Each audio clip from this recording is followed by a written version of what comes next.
నమస్తే వనితా టీవీ ప్రేక్షకులందరికీ మహాశివరాత్రి శుభాకాంక్షలు. శివరాత్రి అనగానే మనందరికీ గుర్తుకు వచ్చేది ఉపవాసం. అయితే ఈ ఉపవాసం ఎలా చేయాలి, ఎవరు చేయాలి? ఉపవాసం ఉన్నప్పుడు ఆకలితో కొంతమంది ఉండలేరు. అయితే వాళ్ళు ఏమైనా లిక్విడ్ డైట్ తీసుకోవచ్చా? అలాగే మన ఇంట్లో బీపీ, డయాబెటిక్ పేషెంట్స్ ఉన్నట్లయితే కనుక వాళ్ళు ఉపవాసం ఉండవచ్చా, ఉండకూడదా? ఉంటే ఎలా ఉండాలి? ఇవన్నీ కూడా మనం ఈనాటి కార్యక్రమంలో తెలుసుకుందామండి. ఇక ఈ విషయాలన్నీ కూడా తెలియజేయడానికి మనతో పాటు శ్రీలత గారు ఉన్నారు, డైటీషియన్. సో వారితో మాట్లాడి మరిన్ని విషయాలను తెలుసుకుందాం. నమస్కారం అండి. నమస్కారం. ముందుగా మీకు మహాశివరాత్రి శుభాకాంక్షలు. Thank you. అవును, శివాయ. శివరాత్రి అనగానే మనందరికీ ఆ రోజు ఖచ్చితంగా ఉపవాసం ఉండాలి అని గుర్తొస్తుంది కదండి. సో అసలు ఉపవాసం అంటే ఏంటి, దీని ప్రాసెస్ ఏంటి, ఎలా ఉండాలంటారు? మనకి హిందూ మైథాలజీలో ఉపవాసం అనేది చాలా ప్రాముఖ్యత ఉంది. ఉపవాసం అనేది మనము శరీరంలో రకరకాల ప్రక్రియలకి అనుకూలంగా ఉంటుందన్నమాట. మనము 365 రోజులు 3 పూటలు ఆహారం తీసుకుంటూనే ఉంటాం. సో ఈ మధ్యకాలంలో మనము ఎక్కువ శాతం బయట ఫుడ్, తర్వాత పార్టీస్, వెరైటీస్ అనేవి ఎక్కువ అయిపోయినాయి. సో అందుచేతనే మనకు క్యాలరీస్ అనేవి ఎక్కువ అవ్వడము, రకరకాల డిజార్డర్స్ అవ్వడము మనం చూస్తున్నాం. సో మనకి రిలీజియస్ ఫాస్టింగ్, ముఖ్యంగా మనకి హిందూ మైథాలజీలో ఉపవాసం అనేది చాలా కామన్గా ఉంటుంది. సో మనకి కొన్ని వర్గాల్లో ఏంటంటే మనకి ఏకాదశి, తర్వాత పౌర్ణమి, ఇలా ప్రతి వాటికి ఉపవాసాలు ఉంటారు. సో అప్పుడు ఏంటంటే మన బాడీలో ఉన్న టాక్సిన్స్, వేస్ట్ అనేది బయటికి వచ్చేస్తాయి అన్నమాట. సో మనకి ఒక సేయింగ్ ఉంది, లంకనం పరమౌషధం. సో మనం ఎంత ఫాస్ట్ చేస్తే అంత మంచిదని పూర్వకాలం నుండి చెప్తున్నారు. సో మనకిప్పుడు ఫిజికల్ యాక్టివిటీ అనేది చాలా తగ్గిపోయింది. ఓరల్ ఇంటేక్స్ అనేవి, ఆహారం తీసుకోవడం అనేది ఎక్కువైనప్పుడు మనకి జబ్బులు అనేవి వస్తున్నాయి. సో మనం పండగలప్పుడు ఫాస్టింగ్ చేయడం అనేది మన శరీరానికి మంచిదే తప్పితే ఎటువంటి నష్టం అనేది జరగదు. సో ఉపవాసము మనము ఖచ్చితంగా చేయాల్సి ఉంటుంది. అలాగే ఈరోజు ఎవరైనా కూడా గర్భిణీ స్త్రీలు ఉపవాసం ఉన్నట్లయితే వాళ్ళు ఎలాంటి జాగ్రత్తలు తీసుకోవాలంటారు? ముఖ్యంగా గర్భిణీ స్త్రీలు ఉపవాసం ఉండకపోతే మంచిది. ఒకవేళ వాళ్ళు ఉపవాసం ఉండాలనుకుంటే కనీసం 12 వరకు ఉపవాసం ఉండి తర్వాత ఉపవాసాన్ని వదిలేసుకుంటే మంచిది. ముఖ్యంగా వాళ్ళకి హైపోగ్లైసిమిక్ ఎపిసోడ్స్, అంటే బ్లడ్ షుగర్స్ తగ్గడము అలాంటివి కనబడతాయి అన్నమాట. అలాగే జెస్టేషనల్ డయాబెటీస్ మదర్స్ ఉంటారు, అంటే వాళ్ళలో షుగర్ ఉంటుందన్నమాట. అలాంటి మదర్స్ అస్సలు ఉండకూడదు. సో గర్భిణీ స్త్రీలకు ఫ్రీక్వెంట్గా ఆహారం కావాల్సి ఉంటుంది. బట్ ఒక్కసారి 12 వరకు 1 గ్లాస్ పాలు తీసుకుని 12కి భోజనం చేసి రాత్రికి ఫ్రూట్స్ తీసుకుంటే ఎటువంటి నష్టం ఉండదు. ఇలా చేస్తే కనుక వాళ్ళకి ఒక రోజు పొట్ట కూడా హాయిగా ఉంటుంది. అలాగే ఫీడింగ్ మదర్స్ ఉంటారు కదండి. సో ఫీడింగ్ మదర్స్కి ఫాస్టింగ్ ఎలా చేయొచ్చు అని చెప్తారు? ఫీడింగ్ మదర్స్ కూడా ఫాస్టింగ్ చెయ్యొచ్చు. లేకపోతే చాలా వీక్గా ఉండి, అండర్ వెయిట్ ఉండి, ఒకవేళ ఏదైనా జబ్బు నుండి కోలుకుంటున్నారు, ఇలాంటి మదర్స్ మాత్రం మనం అసలు ఫాస్టింగ్ని వాళ్ళకి అడ్వైస్ చేయకూడదు. ఒకవేళ హెల్దీ మదర్స్ ఉన్నారు అంటే ప్రొద్దునే 1 గ్లాస్ పాలు తీసుకొని 12 తర్వాత వాళ్ళు పూజా పునస్కారం అన్నీ అయిన తర్వాత వాళ్ళు మామూలుగా ఆహారం తీసుకుని తర్వాత సాయంత్రం మరి 1 గ్లాస్ పాలు, పళ్ళు తీసుకుని రాత్రికి భోజనం కూడా చేసుకోవచ్చు. ఇబ్బంది ఏమీ లేదు. ఎందుకంటే వాళ్ళకి తీసుకునే ఆహారం బట్టి వాళ్ళకి పాలు ఉత్పత్తి వస్తుందన్నమాట. సో కనీసం 1 పూట కానీ 2 పూటలు కానీ తీసుకోవచ్చు. లేకపోతే ఉట్టి మధ్యాహ్న ఆహారం తీసుకుని సాయంత్రం ఫ్రూట్స్, మిల్క్ అలా తీసుకున్నా కూడా వాళ్ళకి కావాల్సిన న్యూట్రిషన్ అనేది లభిస్తుందన్నమాట. And fasting is nothing but మనకి డైట్ అది కూడా ఒక రకమైన డైటే కదండి. సో ఫాస్టింగ్ అంటే కొంతమంది కంప్లీట్ త్రూ అవుట్ డే ఏమీ తినరు, అండ్ ఇంకొంతమంది వాళ్ళ శక్తిని బట్టి ఏదో ఫ్రూటో ఏదో తింటూ ఉంటారు. అసలైన ఉపవాసం యొక్క పద్ధతి ఏంటంటారు? మనకి ఫాస్టింగ్ అనేది హిందూ మైథాలజీలో అయితే మంచినీళ్ళు కూడా ముట్టకూడదు, అది ఫాస్టింగ్ అనమాట. సో మనము ఈ మోడర్నైజేషన్ వలన చూడడం ఏంటంటే ప్రొద్దున్నే టీ, కాఫీ తాగేస్తారు, మరి 11కి ఫ్రూట్స్ తింటారు, మధ్యాహ్నం భోజనము, సాయంత్రం టిఫిన్ తింటూ ఉంటారు. సో ఫాస్టింగ్ అనేది మనము ఆహారాన్ని లోపలికి తీసుకోకుండా కనీసం మన సలైవాని కూడా మనం లోపల తీసుకోకూడదు అని ఫాస్టింగ్ అనమాట. సో అలా చేయడం వలన మన పేగుల్లో ఉన్న కొవ్వు కానీ ఎక్స్ట్రా ఏదైతే ఉంటుందో అదంతా కరుగుతుందన్నమాట. మన శరీరంలో ఉన్న యాడిపోస్ టిష్యూ మొబిలైజ్ అవుతుంది. సో అలాంటప్పుడు మన టాక్సిన్స్ అనేవి బయటికి వస్తాయన్నమాట. సో మనం ఉపవాసం ఉంటూ దేవుడు ధ్యానం చేస్తూ ఇంటి పని చేసుకోవాలని మన పెద్దలు అలా ఫాస్టింగ్ అనేది మనకు పెట్టారు. సో ఫాస్టింగ్లో కూడా కొంతమంది వాళ్ళకి తోచినట్టుగా ఉంటారు. కొంతమంది 1 టైం ఫుడ్ తింటారు, ఈదర్ లంచ్ ఆర్ డిన్నర్, ఈ రెండిట్లో ఏదో ఒకటి చేస్తారు. దాన్ని కూడా ఫాస్టింగ్ అనే అంటారు మరి. సో ఫాస్టింగ్ యూజువల్గా మనము ఒకరోజు చేసినప్పుడు నిష్టగా చేసుకుంటూ ఉండాలి. అదే మనం కార్తీక మాసం కానీ ధనుర్మాసం అలా చేస్తూ ఉంటాం. సో అది long standing 1 month 30 days 45 days అలాంటప్పుడు కూడా మనము మన ఓపికని బట్టి, మన శరీర తత్వాన్ని బట్టి, మనకున్న ప్రాబ్లమ్స్ని బట్టి మనం డీల్ చేయాల్సి ఉంటుందన్నమాట. ఎప్పుడో ఒకసారి మనం ఫాస్టింగ్ చేసినప్పుడు ఖచ్చితంగా చేస్తే మంచిది. అలాగే మనము చాలా రోజులు చేస్తున్నాము అంటే ఒక పూట భోజనం కానీ ఒక పూట పలహారంతో మాత్రం చేస్తే చాలా మంచిది. అలా చేసినప్పుడు మనకి 16 hours ఫాస్టింగ్ చేస్తే కనుక ఆర్ 18 hours ఫాస్టింగ్ చేసినప్పుడు మన బాడీలో ఉండే ఫ్యాట్ బాగా మొబిలైజ్ అవుతుంది. మనకి రకరకాల బయాలజికల్ ప్రాసెస్కి అది చాలా హెల్ప్ అవుతుందన్నమాట. ముఖ్యంగా ఈ మధ్యకాలంలో మనం ఇంటర్మిటెంట్ ఫాస్టింగ్ అని చూస్తున్నాము. సో దీంట్లో చాలా హెల్త్ బెనిఫిట్స్ కనబడుతున్నాయి. ముఖ్యంగా కొలెస్ట్రాల్ తగ్గడము, ట్రైగ్లిజరైడ్స్ తగ్గడము, ఫ్యాటీ లివర్ తగ్గడము, అలాగే బ్లడ్ షుగర్స్ బాగా కంట్రోల్లోకి వచ్చేసి డయాబెటీస్ నార్మల్ అవ్వడం ఇలాంటివి కనబడుతున్నాయి. సో మన ఫాస్టింగ్ అనేది కూడా సేమ్ ఇంటర్మిటెంట్ ఫాస్టింగ్ అనేసి అర్థం.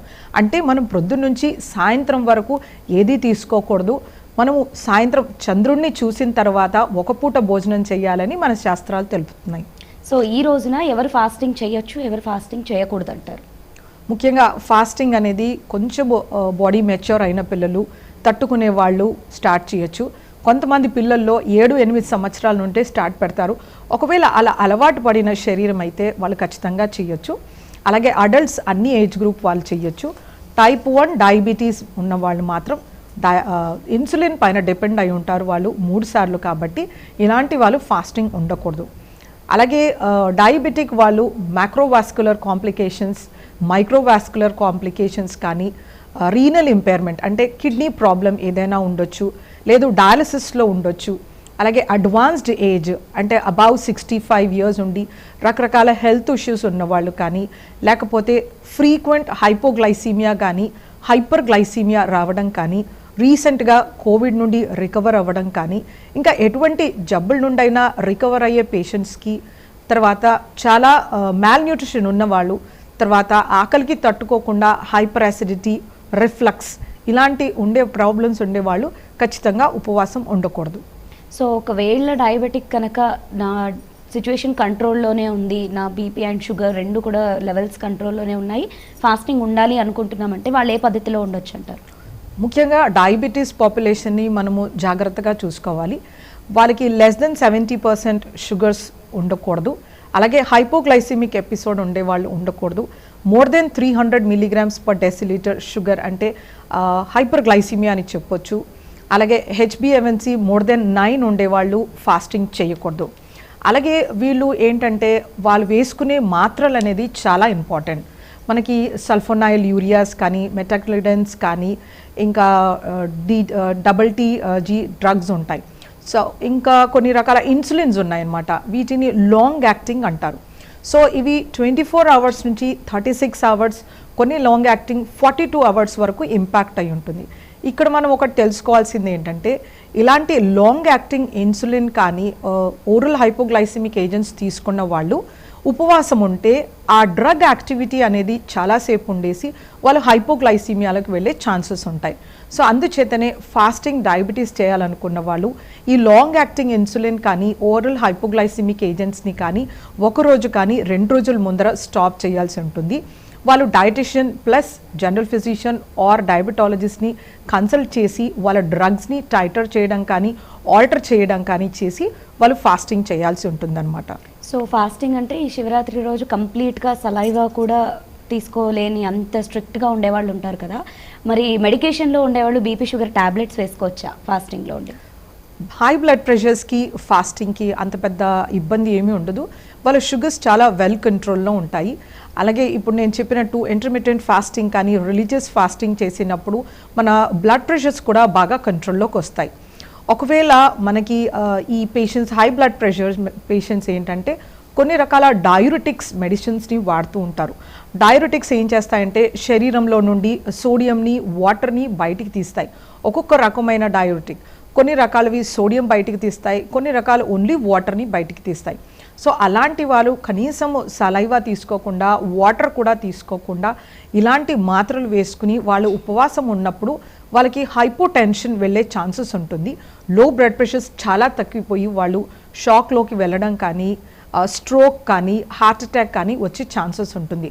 సో ముఖ్యంగా మనం వేసుకునే మాత్రలను మనం ఒకసారి డాక్టర్ గారితో డిస్కస్ చేసి మనం ఎటువంటి ఉపవాసాన్నైనా పాటించవచ్చు. అలాగే డయాబెటిక్స్కి నేను ఇంతకుముందు చెప్పినట్టు వాళ్ళు వేసుకునే మాత్రలు వాళ్ళ బ్లడ్ షుగర్స్ని కంట్రోల్లో ఉంచుకుని వాళ్ళు ఖచ్చితమైన ఫాస్టింగ్ కాకుండాను వాళ్ళ ఇన్సులిన్ కానీ లేకపోతే మాత్రలు డోస్ అడ్జస్ట్మెంట్ అంటే pre fasting, during fasting, post fasting ఈ 3 ఫేసెస్లో వాళ్ళ డ్రగ్స్ని ఆల్టర్ చేయడము, టైటర్ చేయడము కనుక చేస్తే డయాబెటిక్స్ కూడా సేఫ్గా ఫాస్టింగ్ చేసుకోవచ్చు. అలాగే వయసు పైపడిన వాళ్ళు ఉంటారు కదా, అంటే అబౌవ్ 60 అలా మాకు అలవాటు అయిపోయింది ఫాస్టింగ్ ఉండడము అనుకునే వాళ్ళకి ఏమైనా ఆప్షనల్స్ ఉంటాయా? అంటే లైక్ టీ ఆరల్స్ కాఫీ మిల్క్ అలా ఏమైనా తాగొచ్చు అంటారా? మనం చూస్తున్నాం మనకి ఏపీ తెలంగాణలో ముందు నుంచి బాగా అలవాటు ఉన్న వాళ్ళు చాలా మడి ఆచారాలతో ఉపవాసాలు ఉంటారు. అటువంటి వాళ్ళకి మైగ్రేన్ అటాక్ రావడం కానీ, హైపర్ యాసిడిటీ కానీ, ఫెయింటింగ్ ఎపిసోడ్స్ కానీ ఇలాంటివి ఉన్నప్పుడు మనం వాళ్ళని ఖచ్చితంగా స్టాప్ చేయడం కానీ ఆ ఫాస్టింగ్ని మోడిఫై చేయడానికి మనము అడ్వైజ్ ఇవ్వచ్చు. ఒకవేళ వాళ్ళ శరీరము ఇలాంటి ఫాస్టింగ్కి అలవాటు పడిపోయినప్పుడు మనము వాళ్ళని ఆపడంలో అసలు అర్థం లేదు. సో ఫాస్టింగ్లో ఉన్నప్పుడు మిల్క్ ఆరల్స్ కోకోనట్ వాటర్ అలాంటివి ఏమైనా తీసుకోవచ్చు అంటారా? ఫాస్టింగ్లో ఉన్నప్పుడు కోకోనట్ వాటర్ చాలా బాగా హెల్ప్ చేస్తుంది. సో ఒక కూలింగ్ ఎన్విరాన్మెంట్ ఇస్తుంది, మనకు కావాల్సిన మినరల్స్ అనేది ప్రొవైడ్ చేస్తుంది అనమాట. ఒక మంచి హైడ్రేషన్ కూడా అని చెప్పొచ్చు. అలాగే పాలు కూడా ఎక్సలెంట్, మనకి ప్రోటీన్, వైటమిన్స్, మినరల్స్, అదొక హోల్సమ్ ఫుడ్. కొంతమంది పాపులేషన్లో ఏంటంటే హైపర్ అసిడిటీ కానీ, bloating, gas formation, lactose intolerance ఎలాంటి ఇష్యూస్ ఉంటాయి. ఇలాంటి వాళ్ళు పరిగడుపున పాలు తీసుకోవడం వలన గ్యాస్ ఫార్మేషన్, పొట్ట ఉబ్బడము అలా ట్రబుల్ అవుతుంది. సో అలాంటి వాళ్ళు పాలు బదులు మజ్జిగ లేకపోతే సోయా మిల్క్ ఇలాంటివి తీసుకుంటే మంచిది. సో నిమ్మకాయ రసం కానీ లేకపోతే మజ్జిగ, పాలు, టీ, కాఫీ ఇలాంటివి కూడా తీసుకోవచ్చు. సో ఫాస్టింగ్ అంటే కొంతమంది ఈ రోజు అంటే శివరాత్రి రోజు మాత్రమే ఉండేవాళ్ళు ఉంటారు, అలాగే నెలలో ఒకసారి ఉండేవాళ్ళు ఉంటారు, వారంలో ఒకసారి 2 సార్లు కూడా ఉండేవాళ్ళు ఉంటారు. ఫాస్టింగ్ వల్ల మన బాడీకి ఎలాంటి ఉపయోగాలు ఉంటాయంటారు? సో ఫాస్టింగ్ వల్ల మన శరీరానికి చాలా బెనిఫిట్స్ ఉన్నాయి. సో ముఖ్యంగా ఫాస్ట్ చేసినప్పుడు మనకి అర్థమవుతుంది, కొంచెం మన బాడీ అనేది లైట్ ఫీలింగ్కి వస్తుంది అనమాట. సో హెవీనెస్, సపోజ్ మనము బ్రేక్ఫాస్ట్ నచ్చిందని ఎక్కువ మోతాదులో బ్రేక్ఫాస్ట్ తీసుకుంటాం.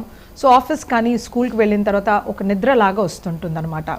సో అలాగే మనం ఫాస్టింగ్ చేసినప్పుడు మనము చురుకుగా ఉంటాం. So at least half of the day మనం యాక్టివ్గా ఉంటాము, పని చేసుకునే కెపాసిటీ బాగా ఉంటుంది. అది ఫాస్టింగ్ చేసే వాళ్ళ మైండ్ సెట్ని బట్టి ఉంటుందన్నమాట. ఒకవేళ వాళ్ళు ఫాస్టింగ్కి ట్యూన్ అయి ఉంటే వాళ్ళు 16 అవర్స్ కానీ 24 అవర్స్ కానీ యాక్టివ్గా ఉంటారు. ఒకవేళ వాళ్ళు బాధతో, కష్టంతో చేస్తున్నాము అన్నప్పుడు వాళ్ళకి ఆకలి అనేది, నీరసం అనేది, ఇంకా దాన్ని డ్రాగ్ చేస్తున్నామన్న ఫీలింగ్ కలుగుతుందన్నమాట. సో మనకి ఫాస్టింగ్ చేసినప్పుడు బాడీ లైట్గా అనిపిస్తుంది. తర్వాత కొంతమందిలో ఎనర్జీ స్టోర్స్ లేనప్పుడు, వైటమిన్ మినరల్ డిప్లీషన్ ఉన్నప్పుడు కాలు పిక్కలు లాగేయడము, నీరసం రావడము, తర్వాత తిమ్మెరలు పట్టడము ఇలాంటివి కనబడుతుందన్నమాట. సో హెల్దీ ఇండివిజువల్స్, ఎటువంటి జబ్బు లేని వాళ్ళు, ఫిజియోలాజికల్గా యాక్టివ్ గ్రూప్లో ఉన్నవాళ్ళు, ప్రెగ్నెన్సీ కానీ డయాబెటీస్, డీప్ డయాబెటీస్ లేని వాళ్ళు, తర్వాత ఇంకా ఎటువంటి ప్రాబ్లమ్స్తో క్యాన్సర్ అలాంటివి సఫర్ అయ్యే వాళ్ళు తప్పితే అన్ని రకాల ఏజ్ గ్రూప్ వాళ్ళు, ఒక పీడియాట్రిక్ పాపులేషన్ తప్పిన, అడ్వాన్స్డ్ జీరియాట్రిక్ తప్పితే అన్ని రకాల వాళ్ళు ఫాస్టింగ్ చేస్తే గనక అది వీక్లీ ఫాస్టింగ్ వన్స్ కాకుండొచ్చు, లేకపోతే ఫోర్ట్నైట్ కానీ, మంత్లీ కానీ, అలాగే కొన్ని వారాలు కానీ. సో ఫాస్టింగ్తో మనకు చాలా బెనిఫిట్స్ ఉన్నాయి. ముఖ్యంగా మన గ్యాస్ట్రిక్ సెక్రీషన్స్ అనేవి ఇంప్రూవ్ అవుతుంది, మన డైజెషన్ అనేది ఇంప్రూవ్ అవుతుంది. మనము ఫాస్టింగ్లో ఫ్రూట్స్ తీసుకుంటాము, మిగతా రకమైన ఆయిల్ ఫుడ్స్ తినమన్నమాట. సో అలాంటప్పుడు మన పేగుల్లో ఏవైతే టాక్సిన్స్, కలర్స్, యాడిటివ్స్ అన్నీ ప్యాకప్ అయిపోయి ఉంటాయో వాటిని అన్నిటినీ ఫ్రూట్స్ క్లెన్స్ చేసి బయటికి తీస్తుందన్నమాట. ఒక type of cleansing or detoxification అని చెప్పుకోవచ్చు ఫాస్టింగ్ అనేది. అలాగే మనకి రకరకాల మెటబాలిక్ డిజార్డర్స్ని కూడా దూరం చేసుకోవచ్చు ఫాస్టింగ్తో. అలాగే పేరెంట్స్ని చూసి కొంతమంది పిల్లలు వాళ్ళు కూడా ఉండడానికి ఇష్టపడతారు కదా, సో 8 to 10 years పిల్లలకి ఎలాంటి ఫాస్టింగ్ చేయవచ్చు అంటారు? మనము ఫాస్టింగ్ చిన్నపిల్లలు స్టార్ట్ చేసినప్పుడు వాళ్ళకి ఫస్ట్ 1 మీల్ స్కిప్ చేసి, అంటే బ్రేక్ఫాస్ట్ స్కిప్ చేసి భోజనం నుంచి స్టార్ట్ చేయొచ్చు. అలాగే వాళ్ళకి over a period of time 2-3 times అలా ఫాస్టింగ్ చేసినప్పుడు మార్నింగ్ బ్రేక్ఫాస్ట్ స్కిప్ చేసి లంచ్ ఇవ్వడము, తర్వాత డిన్నర్ స్కిప్ చేసి ఫ్రూట్స్ ఇవ్వడము, over a period of time lunch skip చేసి ఫ్రూట్స్ ఇవ్వడము, ఇంకో పీరియడ్ ఆఫ్ టైంలో మొత్తం అలా స్కిప్ చేస్తూ గ్రాడ్యువల్గా వాళ్ళ శరీరం అలవాటు పడేట్లాగా చూసుకోవాలి. అండ్ అలాగే ఎవరైనా లేడీస్ ఆర్ జెంట్స్ సర్జరీస్ అయ్యి మెడికేషన్లో ఉండేవాళ్ళు ఉంటారు. సో వాళ్ళు ఫాస్టింగ్ ఉండాలి అంటే ఎలాంటి జాగ్రత్తలు తీసుకోవాలి? సో ముఖ్యంగా సర్జరీ తర్వాత కొంచెం బాడీలో మన నేచర్ ఆఫ్ సర్జరీ, మన ప్రయర్ మ్యాల్ న్యూట్రిషన్ స్టేటస్, లెట్సే ఒక ల్యాప్రోటోమీ, ఒక పెద్ద సర్జరీ, ఇక్కడ నుంచి సర్జరీ అవుతుంది. వాళ్ళకి ఏదైనా ప్రాబ్లం, ఏదైనా అపెండిసైటిస్ బర్స్ట్ అవ్వడం కానీ, లేదు పేగుల్లో ఏదైనా ప్రాబ్లం, క్యాన్సర్ అలాంటివి ఉన్నప్పుడు వాళ్ళ శరీరంలో కొంతమేరకు ఇన్ఫెక్షన్ కానీ మ్యాల్ న్యూట్రిషన్ కానీ ఉంటుంది. సో సర్జరీ తర్వాత వాళ్ళు ఎంత బాగా ఆహారం తీసుకుని కోలుకున్నారు, వాళ్ళ ప్రెజెంట్ న్యూట్రిషనల్ స్టేటస్ బట్టి వాళ్ళు ఫాస్టింగ్ ఉండాల్సి ఉంటుందన్నమాట. సో ఆపరేషన్ అయిన 1 వీక్ తర్వాత కూడా మనం ఫాస్టింగ్ ఉండొచ్చు, ఎటువంటి ఇబ్బంది ఉండదు. సో కాకపోతే మనం హైడ్రేషన్ అనేది చాలా ఇంపార్టెంట్. సో మనము లిక్విడ్స్ తీసుకోవడం అంటే వాటర్ కానీ, టెండర్ కోకోనట్ వాటర్ కానీ, మజ్జిగ, టీ, కాఫీ ఇలాంటివి లిక్విడ్స్ తీసుకోవచ్చు. ఒక మీల్ పండులాగా తీసుకోవచ్చు. అలా చేసినా కూడా మనకి ఎటువంటి నష్టం అనేది ఉండదు. మనకి ఫ్రూట్స్లో రకరకాల వైటమిన్స్, మినరల్స్, తర్వాత antioxidants, soluble, insoluble fibre వస్తుంది. అలాగే మనకి లిక్విడ్స్ నుండి కావాల్సిన ప్రోటీన్, మినిమం ప్రోటీన్, తర్వాత ఎలక్ట్రోలైట్స్, హైడ్రేషన్ వస్తుంది. సో వీళ్ళలో హైపోగ్లైసెమిక్ ఎపిసోడ్ కానీ, కాన్స్టిపేషన్ కానీ, నీరసం అనేది కనబడదు. అలాగే హాస్పిటలైజ్డ్ అయిన వాళ్ళు ఫాస్టింగ్ ఉండాలి అంటే డాక్టర్ సజెస్ట్ చేసిన ఫుడ్ వాళ్ళు ఖచ్చితంగా తినాల్సి వస్తుంది. కాబట్టి హాస్పిటల్లో ఉండే వాళ్ళు ఎలాంటి జాగ్రత్తలు తీసుకోవాలి ఫాస్టింగ్ ఉంటే ఈ రోజు శివరాత్రి రోజున? So hospitalised patients hospital under observation ఉన్నారంటే దానికి చాలా మీనింగ్ ఉంటుందన్నమాట. వాళ్ళు ఇంట్లో మేనేజ్ చేయలేదు కాబట్టి హాస్పిటల్లో ఉన్నారు. సో వాళ్ళకి ఐవీ ఫ్లూయిడ్స్ ఇస్తూ ఉంటారు, ఐవీ యాంటీబయాటిక్స్ ఇస్తూ ఉంటారు, ఆన్గోయింగ్ డిజీజెస్ ఉంటాయి. సో అలాంటప్పుడు మనకి ఎటువంటి డ్రగ్ ఎలాంటి యాక్షన్ ఇస్తుందో మనకి ఐడియా ఉండదు. కాబట్టి అలాంటి వాళ్ళు ఫాస్టింగ్ చేయకపోతే మంచిది. ముఖ్యంగా మనము హై డోస్ యాంటీబయాటిక్స్ కానీ, యాంటీ ఫంగల్స్, యాంటీవైరల్స్ ఇచ్చినప్పుడు మనకి యాసిడిటీ అనేది ఎక్కువగా ఉంటుంది. సో వాళ్ళకి పరిగడుపున వేసుకునే డ్రగ్స్, తర్వాత ఫ్రీక్వెంట్గా ఆహారం తీసుకోవాల్సి ఉంటుందన్నమాట. సో హాస్పిటలైజ్డ్ పేషెంట్స్ అలాంటి వాళ్ళు ఫాస్ట్ చేయకపోతే మంచిది. అండ్ ఈ ఫాస్టింగ్లో లిక్విడ్ డైట్స్లో లైక్ రాగి జావా కావచ్చు, అండ్ షుగర్ కేన్ జ్యూస్ కావచ్చు, కోకోనట్ జ్యూస్ కావచ్చు, ఇవన్నీ తీసుకోవచ్చు అంటారా? సో ఫాస్టింగ్ అనేది మనము కార్బోహైడ్రేట్ని, ప్రోటీన్ని రెస్ట్రిక్ట్ చేస్తాము. సో హెల్దీ ఫ్రూట్స్ మాత్రం ఒక మీల్ తీసుకుంటాము. సో అది ఫాస్టింగ్. ఒకవేళ మనము రోజంతా షుగర్ కేన్ జ్యూస్ తాగడము, రాగి జావ తాగడము, అలాగే పాలు తీసుకోవడము, మళ్ళీ ఫ్రూట్స్ తీసుకోవడం అంటే మనము ఆహారంలో నుండి వచ్చే కార్బోహైడ్రేట్స్ని మనం ఈ లిక్విడ్స్ రూపంలో తీసుకున్నట్టు అవుతుంది. సో అది ఫాస్టింగ్ కాకుండా ఇన్ఫ్యాక్ట్ ఫీస్టింగ్ అయిపోతుంది అనమాట. సో ఫాస్టింగ్ అంటారు, బట్ టిఫిన్స్ చేస్తూ ఉంటారు కొంతమంది, అలా చేయవచ్చు అంటారా? సో టిఫిన్స్ తీసుకోవడం అనేది ఒక చెడు అలవాటు. So let me be very frank here. So టిఫిన్స్లో ఫైబర్ కంటెంట్ అనేది చాలా తక్కువగా ఉంటుంది. వాళ్ళు ఆయిల్, ఫ్యాట్ కంటెంట్స్ ఎక్కువగా తీసుకుంటూ ఉంటారు. సో ఆ టిఫిన్స్ని 2 సార్లు తీసుకోవడం వలన మన బ్యాలెన్స్ డైట్, అదే మనము 3 పూటలు తీసుకున్న ఎక్కువ న్యూట్రిషన్స్ ఉంటుంది. సో టిఫిన్స్ తీసుకునే వాళ్ళలో వెయిట్ అనేది చాలా ఎక్కువగా ఉంటుంది. సో డిన్నర్ స్కిప్ చేసేసి వాళ్ళు దోసాలు తినడము, ఉప్మా తినడము అలా చేస్తూ ఉంటారు. వీళ్ళలో అడిక్వేట్ ఫైబర్ వెళ్ళదు, ప్రోటీన్ వెళ్ళదు, యాంటీ ఆక్సిడెంట్స్ వెళ్ళకుండా ఇన్ఫ్యాక్ట్ ఎక్కువ శాతంలో ఫ్యాట్ పోయేసి వాళ్ళు వెయిట్ ఇంప్రూవ్ అయినట్టుగా స్టడీస్ తెలుపుతున్నాయి. సో ఇంకా ఉపవాసంలో ఎలాంటి ఆహారం తీసుకోవచ్చు అంటారు? అంటే లైక్ ఇప్పుడు మీరు టిఫిన్స్ చేయొద్దన్నారు కదా, సో ఇంకా ఏమేమి తినకూడదు, ఏమేమి తినొచ్చు అంటారు? సో బేసిక్గా ఉపవాసం ఉన్నప్పుడు మనము ఒకటి గుర్తుపెట్టుకోవాలి, healthy individuals, medical health issues లేవు, డ్రగ్ థెరపీలో లేరు, యాక్టివ్గా ఉంటున్నారు, మ్యాల్ న్యూట్రిషన్ లేదు, అలాంటి వాళ్ళు ఖచ్చితంగా ఉపవాసాలు చేసుకుంటే ఎటువంటి నష్టం లేదు. ఒకవేళ వాళ్ళకి బాడీ సపోర్ట్ చెయ్యట్లేదు, అయినా భక్తి భావంతో వాళ్ళు ఫాస్టింగ్ చేసుకోవాలనుకుంటున్నప్పుడు వాళ్ళు ఏం చేయొచ్చు అంటే పొద్దున్న నుంచి 12 o'clock వరకు లేకపోతే 4 o'clock వరకు ఏమి తీసుకోకుండా ఉండి ఆ టైంలో ఫ్రూట్స్ ప్లస్ మిల్క్ తీసుకోవచ్చు. అది వాళ్ళకి ఓవర్ నైట్ గ్లూకోజ్ సప్లై చేస్తుందన్నమాట. సో ఇంకా ఫర్దర్గా హైపోగ్లైసిమిక్ ఎపిసోడ్స్ కానీ నీరసం కాకుండా ఉంటుంది. ఒకవేళ వాళ్ళు 12 వరకు కనీసం ఉండగలిగితే 12 ఉండేసి వాళ్ళు ఒక పూట భోజనం చేసుకుని మరి సాయంత్రము ఏం తీసుకోకపోయినా పర్వాలేదు. ఒకవేళ వాళ్ళు 12 తర్వాత ఇంకా ఏదైనా ఆహారం తీసుకోవాలనిపిస్తుంది, నీరసంగా ఉంటుంది, ఓపిక లేనప్పుడు వాళ్ళు కొన్ని ఫ్రూట్స్, ఒక గ్లాస్ పాలు తీసుకున్నా సరిపోతుంది. సో అలాంటప్పుడు మనం కార్బోహైడ్రేట్స్ కట్ చేస్తున్నాం, మనకు కావాల్సిన వైటమిన్స్, మినరల్స్ అనేవి మితంగా తీసుకోకుండా లిమిటెడ్గా తీసుకుంటున్నాం. సో ఇది కూడా ఒక రకమైన ఫాస్టింగ్ అని చెప్పుకోవచ్చు. మనం మోడిఫైడ్ అంటే మనం భక్తితో చేసుకుంటున్నాం, ఓపిక లేకపోయినా మన ఎండ్ నుంచి ట్రై చేస్తున్నప్పుడు కొద్ది రకాల మోడిఫికేషన్ చేసుకుంటే ఎటువంటి నష్టం లేదు. కాకపోతే 3 పూట్ల కొద్దిగా టిఫిన్ తాగడము, 2-3 సార్లు కాఫీలు, టీలు తాగడం ఇలాంటివి చేయకూడదు. ఇలా చేసినప్పుడు మనం 1 కప్పు కాఫీ తాగామంటే మనకు కనీసం 80 కిలో క్యాలరీల ఎనర్జీ వస్తుంది. మనం పెద్ద కప్పు నిండా తాగినప్పుడు మనకు కనీసం డబల్ క్యాలరీస్ వస్తాయి. మనం అందులో వేసే పంచదార, వాటిలో వాడే పాలని బట్టి మన క్యాలరిఫిక్ కంటెంట్ అనేది పెరుగుతుందన్నమాట. సో మనం టిఫిన్స్ ఫ్రీక్వెంట్గా ఇలాంటి టీ, కాఫీ బెవరేజెస్ని అవాయిడ్ చేస్తూ 1 మీల్ ప్లస్ ఫ్రూట్, లేకపోతే ఓన్లీ ఫ్రూట్ మీల్, లేకపోతే పాలు ప్లస్ ఫ్రూట్, ఇలా ఏవైనా ఒక మీల్ని మనము లేదా 2 మీల్స్ని మోడిఫై చేస్తూ మనం త్రూ ద డే యాక్టివ్గా ఉంటే ఎటువంటి నష్టం కూడా ఉండదు. సో ఫాస్టింగ్ గురించి ఎన్నో విషయాలు తెలియజేశారండి, మంచి చక్కటి ఇన్ఫర్మేషన్ ఇచ్చారు ప్రతి ఒక్కరికి కూడా. Thank you so much. Thank you అండి. సో చూసారు కదండి, మరి ఉపవాసం ఎలా చేయాలి, ఎలా ఉండాలి, ఏ ఏజ్ గ్రూప్ వాళ్ళు ఎలాంటి జాగ్రత్తలు తీసుకోవాలి, అలాగే మెడికేషన్లో ఉన్నవాళ్ళు, పేషెంట్స్ ఎలాంటి కేర్ తీసుకోవాలి, ఈ విషయాలన్నీ కూడా మనకి డాక్టర్ శ్రీలత గారు తెలియజేశారు కదా. ఇది ఇవాల్టి మన ప్రత్యేక కార్యక్రమం. మళ్ళీ మరో కార్యక్రమంతో మీ ముందు ఉంటాము. అంతవరకు సెలవు. నమస్తే.